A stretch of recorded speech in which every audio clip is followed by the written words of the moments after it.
Bueno, Luis García Berlanga Martín, siempre decimos Berlanga, pero en realidad a él no le tocaba ser Berlanga. Ahora esto explicaré de dónde le viene lo de Berlanga, que a él no le tocaba.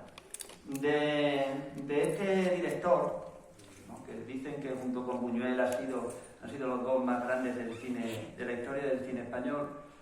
Se ha dicho que es un gamberro, un vividor, un misógino, un descreído, un ambiguo, un erotómano, un mentiroso, un irreverente.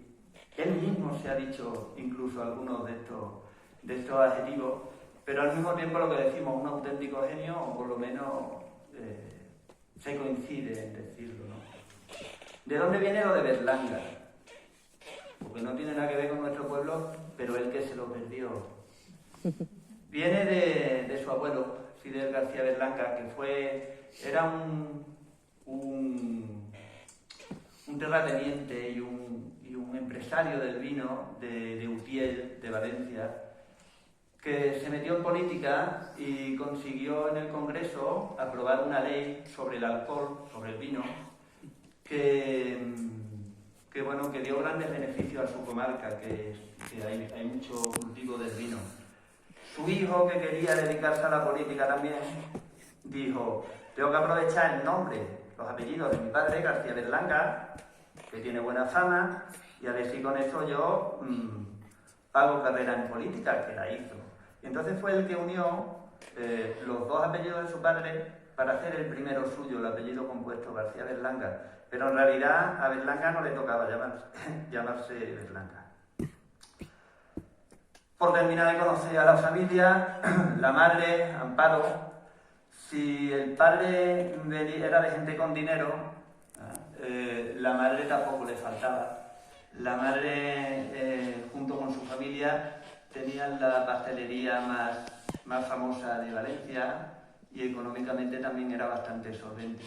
Luis, que es el más chiquinino de todos, el menor de 4 hermanos, se crió en Valencia, nació en Valencia en 1921 y se crió en Valencia, pues como un señorito burgués, malcriado, no paraba de dar castigo en el colegio de jesuitas al que iba, irreverente, maleducado, era un trasto total. Pero, además de ser un trasto, le gustaba mucho el cine, ¿no? Él siempre dice que en aquellos años hubo dos películas que le marcaron especialmente y que quizás contribuyeran a que él se dedicara posteriormente como profesión al cine, que fue El hombre invisible y Don Quijote, ambas del año 1933. Así transcurre la infancia y la adolescencia de Berlanga, viviendo bien, con su amiguete, en Valencia sin problemas económicos, pero la cosa va a cambiar en cuanto lleguen las dos guerras, que en las dos va a participar él. En la guerra civil, fue al frente de Teruel y como iba enchufado, lo metieron en el botiquín y la verdad no pasó mala guerra, pero es importante en el sentido de que muchas de las vivencias que tuvo allí las utilizó luego para su película La Vaquilla, que la vamos a ver aquí en el siglo. Y la segunda experiencia en la guerra fue ya en la Segunda Guerra Mundial, que esta sí fue más dura. Se alistó en la División Azul y se fue al frente ruso, a luchar allí junto con el ejército nazi. Él mismo, dije al principio que era mentiroso, él mismo ha dado en diferentes entrevistas 3 versiones distintas de por qué se alistó a la División Azul. La primera decía que su madre le pidió, porque su padre había sido apresado por los franquistas. Su padre era republicano de centro-derecha y lo apresaron los franquistas, lo condenaron a muerte.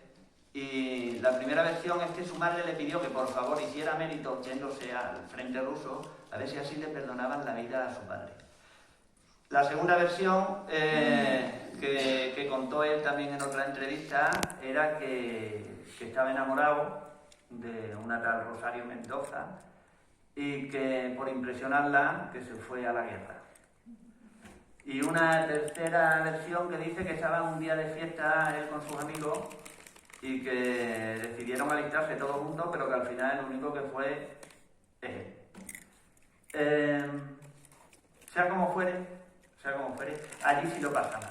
Allí sí lo pasa mal y bueno, entre el frío que hacía en Rusia y el ver morir a compañeros suyos de batallón, le hace, bueno, pues cuando vuelve a Valencia, ya por el año 45, está totalmente desengañado y descreído de las ideologías políticas y, bueno, y de muchos comportamientos humanos. La verdad es que vino bastante aceptado. Encima llega a Valencia y, bueno, como no tenía estudios, no tenía oficio, no tenía trabajo, no sabía qué hacer con su vida y tenía ya 24 años. En esa llega un tío suyo, hermano de su madre, se me seca la boca con los nervios, un tío suyo, hermano de su madre, y le dice que en Madrid, que era actor, el tío, que van a abrir la primera escuela de cine de España, se llamaba Instituto de Investigaciones y Experiencias Cinematográficas, y el tío sabía del amor de Berlanga por el cine, y le plantea que por qué no se va a Madrid y que se matricule en la escuela. Y así lo hizo. Estamos hablando ya del año 1946. Allí conoce a otro monstruo del cine español, a Juan Antonio Bardem, con el que rápidamente hace buena amistad. Los dos tenían puntos en común y puntos discordantes en los que no estaban de acuerdo. Bardem entendía el cine, bueno, él era comunista, luego fue militante comunista, entonces él entendía el cine como una forma de compromiso social. Y él era partidario de hacer cine retratando a las sociedades del drama, ¿no? Al estilo un poco del neorrealismo italiano de Visconti vamos, del neorrealismo italiano. Mientras que Bardem sí era también partidario, coincidía en que había que retratar la realidad, pero él siempre lo hacía desde un punto de vista, él era partidario de hacerlo desde un punto de vista de la comedia, de la caricatura o del esperpento. Bueno, los productores se fijaron en que tenían dos alumnos aventajados y le ofrecieron hacer a media a los dos una película que fue la primera película de ambos, se llamaba Esa pareja feliz, protagonizada por Fernando Fernán Gómez y Elvira Quintillá, y que aunque la peli fue un auténtico fracaso en taquilla, pero las productoras vieron que tenían solvencia más que de sobra para hacer una película, y de hecho le encargaron la segunda, que fue Bienvenido Mr. Marshall, que ahora después hablaremos un poquito más de ella. Una vez que nos metemos ya en la filmografía de Berlanga, lo que comentaba antes, los expertos suelen dividir esa filmografía en tres partes. Una primera que se inicia con Esa pareja feliz, la que acabamos de decir, y cuya segunda película fue Bienvenido Mr. Marshall, la más reconocida por todos. Bueno, pues un poco eso, tiene bastante influencia del neorrealismo italiano en describir la realidad de una forma cruda, ¿no? Pero al mismo tiempo hace un tratamiento de los personajes con cierto ternurismo, ¿no? Con bastante ternura. Una constante en su carrera que fueron los problemas con la censura, pues aquí es donde comienzan, y es un cine, bueno, aquí ya se nota el concepto de cine berlanguiano, que por cierto berlanguiano está aprobado por la RAE, yo creo que es el único director que tiene un adjetivo aprobado por la RAE. Es un cine en el que no existen ganadores, o sea, no acaban bien las películas. O sea, los personajes al final de la peli nunca están mejor que al principio. Y bueno, es un rasgo que se inicia aquí, pero que fue una constante en todo su cine. Hay una segunda etapa, aquí la llamo la etapa del verdugo, que marca el inicio de la segunda etapa el empezar a trabajar con Rafael Azcona. Estamos hablando de los finales de los 50. Rafael Azcona, según Fernando Trueba, es el único genio que ha dado el cine español. Era un guionista espectacular, que congenió además perfectamente con Berlanga. Los dos juntos rodaron 11 películas y hay quien dice que dejaron 60 guiones más sin rodar. Hacían un retrato de la realidad, rayando el esperpento con mucho humor negro, como se ve, por ejemplo, en El Verdugo, ¿no? La peli con la que le hemos dado nombre a la etapa. Y en lo técnico también comienza una constante del cine berlanguiano, que es el plano secuencia. Berlanga, por explicar un poquito lo del plano secuencia, Berlanga estaba obsesionado, cada vez fue avanzando más, ¿no? A medida que él iba avanzando en su carrera, de hacer que mucha gente hablara muchas cosas que no tenían nada que ver una cosa con la otra.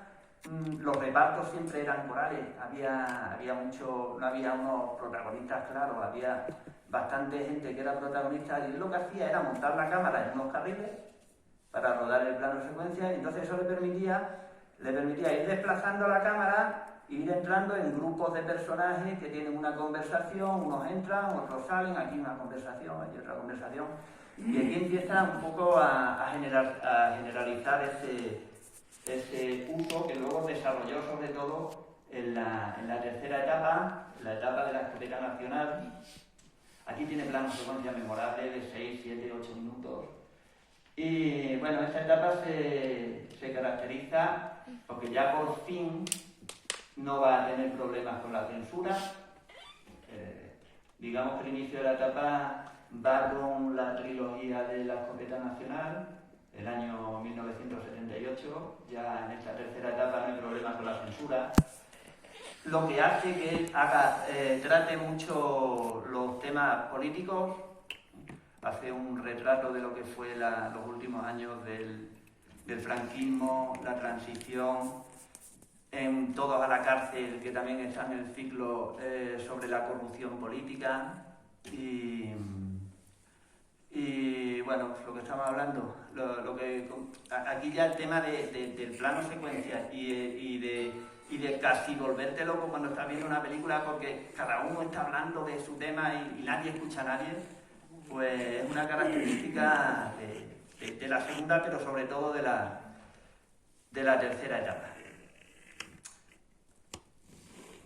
Lo ha contado antes Fran, las 5 películas que tenemos para el ciclo. Yo la verdad que el tener que preparar esto que os estoy contando, estoy hablando mucho, ¿no? ¿O qué? ¿No? ¿Sigo otro poquito? Vaya pestiño, ¿no? Bueno, lo que iba, el hecho de preparar esta presentación ha hecho que revise, que vuelva a ver estas 5 películas y las he disfrutado muchísimo. O sea, yo las había visto todas, pero yo me acordaba regular, no me acordaba que eran tan buenas. Y empezando, bueno, todas. La que vamos a ver hoy, bienvenido Mr. Marshall. Bueno, fue el segundo encargo que le hicieron a Bardem y a Berlanga después de esa pareja feliz. Hicieron juntos los dos el guión y además en los diálogos les ayudó Miguel Miura. Cuando iban a dirigirla, parte del pago era en acciones de la película, pero el pobre Bardem, que no tenía para comer, tuvo que vender sus acciones. La productora se cabreó y dijo que Bardem no dirigía, y por eso la dirigió al final solamente Luis García Berlanga. sin Bardem. Un reparto estupendo, Pepe Ibert, Manolo Morán, bueno, muchísimos secundarios de lujo. El encargo era, estos dos es que tenían mucha cara. Se dice, bueno, tú encárganos, pero nosotros haremos lo que nos dé la gana. El encargo era hacer una película folclórica para que se luciera Lolita Sevilla. Lolita Sevilla era una cantante que querían promocionarla con una peli, una de tantas que había de cine folclórico. Y que la ambientaran en Andalucía. Fueron las dos consignas que les dieron a los dos. Y estos dijeron que, bueno, que la Lolita Sevilla iba a cantar, pero que de cine folclórico nada, y que de Andalucía tampoco. Iban a montar un decorado, pero que ellos iban a grabar en Castilla, en Guadalix de la Sierra. Bueno, decía Berlanga que el rodaje fue una auténtica tortura. Porque él estaba, claro, recién salido de la escuela de cine, jovencito, se presenta y empieza a decir Pepe Ibert a la cabeza, y el director de fotografía, un tal Manuel Berenguer también, que ese niñato a ellos no les tenía que decir lo que tenían que hacer, y que ellos llevaban 40 años haciendo cine y que no iba a llegar un imberbe a decirles cómo tenían que hacerlo. Dice que lo pasó fatal, Berlanga, que no le guardó rencor, porque de hecho Pepe Ibert volvió a trabajar con él y Berenguer también en otras películas, pero que el rodaje fue una auténtica tortura. ¿Qué más? De aquí, bueno, tiene planos memorables, yo creo que están en la memoria de todos, ¿no? La secuencia del balcón, ¿no? Con el alcalde, como alcalde vuestro que soy, os debo una explicación, y otra vez el Manolo Morán que lo echaba para el lado porque quería hablar él. Pepe Ibert de pistolero, pero a mí la que más me gusta es cuando tiran desde un avión, tiran un tractor en un paracaídas, impresionante. Yo desde que lo vi digo, no me lo puedo creer. Está contextualizada en el Plan Marshall, ¿no? Que fue el plan de ayuda del gobierno americano para la reconstrucción de Europa después de la Segunda Guerra Mundial. Y aunque, como decía antes, el encargo era una peli folclórica, esto lo que hicieron al final fue un retrato de la España rural de los 50, con todo lo que eso conlleva, con toda la miseria, con todo lo que sale en la película, al mismo tiempo que una crítica a la política paternalista americana con los países europeos. Ganó el premio del jurado de Cannes, y en el jurado estaba un actor americano, Edward G. Robinson, que hizo muchas películas de gángster, y puso el grito en el cielo porque había un plano en el que al final, luego, si os fijáis, hay un plano, un corto, que va una bandera americana por una acequia en el agua. Y decía, eso era claro, era la época de la caza de brujas en Estados Unidos. Eso es la bandera que puso el grito en el cielo. Y entonces, para concederle el premio, el director del festival lo que hizo fue, para proyectarlo allí, cortar ese planito que era muy corto de la bandera americana. ¿Y qué más? Ya está, el resto de películas, ya lo ha dicho Fran, más o menos. El Verdugo, fantástica. El Verdugo, espectacular. El colmo del humor negro. Un verdugo que tiene una hija que no se echa novio porque es la hija del verdugo y no quieren arrimarse a ella. Se echa por fin un novio que trabaja en una funeraria. Y que, para no perder el piso de funcionario que tiene el padre por ser verdugo, pues el yerno, que dice que no ha matado una mosca, pues tiene que hacerse verdugo.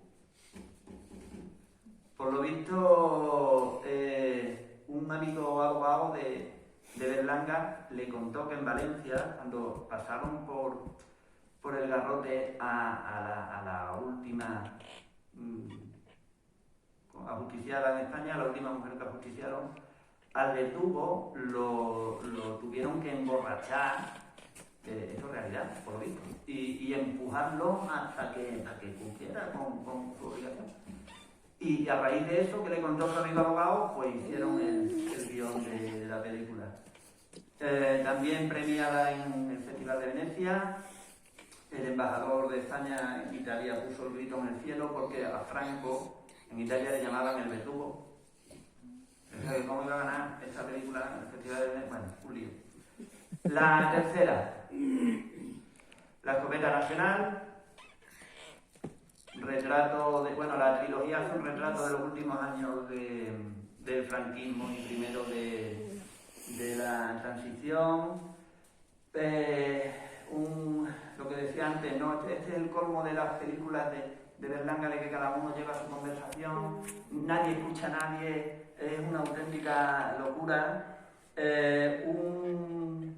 ¿Cómo se llama? Un empresario catalán que fabrica porteros automáticos va a una cacería porque quiere convencer a un ministro de que ponga por ley el uso obligatorio de los porteros automáticos, el ministro que quiere liarse con una actriz, la actriz que lo que quiere es hacer una película, el hijo del marqués donde están en la finca que quiere liarse con la actriz. Bueno, allí cada uno va a lo suyo, una locura.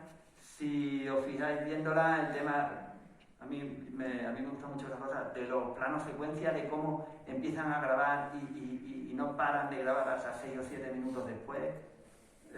Bueno, genial técnicamente. La Vaquilla, bueno, fue la primera película en tono de comedia sobre la guerra civil, un alegato contra, igual que El verdugo era un alegato contra la pena de muerte, La Vaquilla es un alegato contra la guerra en general. Hay una frase del personaje de Alfredo Landa cuando se están bañando todos en la charca que dice: desnudos somos todos iguales. Pues un poco eso, ¿no? Humaniza la guerra. Un pueblo de Aragón dominado por los franquistas, los rojos están en las afueras y los franquistas quieren hacer una fiesta con un encierro con una vaquilla.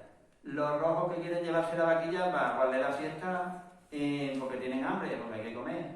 Y bueno, también graciosa, reparto coral, Alfredo Landa, bueno, un reparto de lujo. Y por último, Todos a la cárcel, que habla de la corrupción, que habla, bueno, se anticipó, ya empezaba a haber algún caso, pero se anticipó a todos los casos de corrupción que ha habido posteriormente, en una cárcel que lo que menos había era carteristas, allí había empresarios, algún ministro que pasa por allí, políticos, mafiosos, de todo. Y también en el mismo tono de